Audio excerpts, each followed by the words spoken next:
আদালত কর্তৃক রাজনৈতিক দলের রেজিস্ট্রেশন বাতিলের নজির এই ভারতীয় উপমহাদেশে আর দ্বিতীয়টি নেই।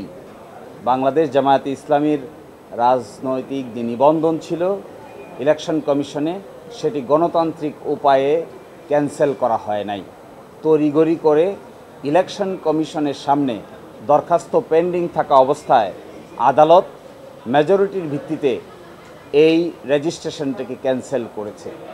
এর বিরুদ্ধে আমরা আপিল করেছিলাম। আপিল মামলার শুনানি হয়েছে, আগামীকালকে আবার শুনানি হবে।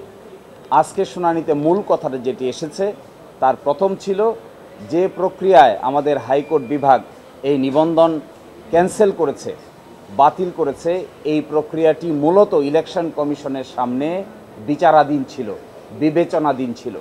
ইলেকশন কমিশনের সামনে বিবেচনাধীন কোনো বিষয় আদালত এইভাবে ক্যান্সেল করতে পারে না। এটিকে ইংরেজিতে বলে প্রিম্যাচিওর।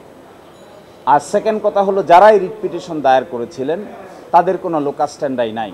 তারা নিজেরাই পক্ষ দোষে দুষ্ট, তারা নিজেরাই ইল মোটিভ নিয়ে রাজনৈতিকভাবে হেয় প্রতিপন্ন করার জন্যই এই মামলা দায়ের করেছিলেন।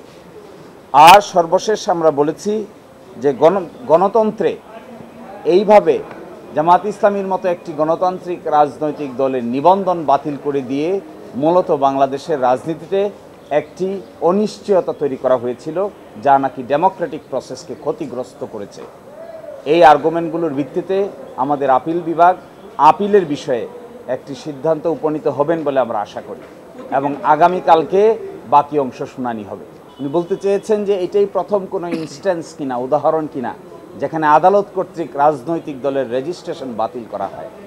আমরা বলেছি আদালত কর্তৃক রাজনৈতিক দলের রেজিস্ট্রেশন বাতিলের নজির এই ভারতীয় উপমহাদেশে আর দ্বিতীয়টি নেই, এইটিই প্রথম। এবং জামাত ইসলামীর রেজিস্ট্রেশনকে বাতিল করা হয়েছে, ইলেকশন কমিশন বাতিল করেনি। ইলেকশন কমিশন রেজিস্ট্রেশন দিয়েছে, কিন্তু হাইকোর্ট ডিভিশন মেজরিটির ভিত্তিতে এটি বাতিল করেছে। এই নজির এই ভারতীয় উপমহাদেশে একটি এবং একমাত্র নজির।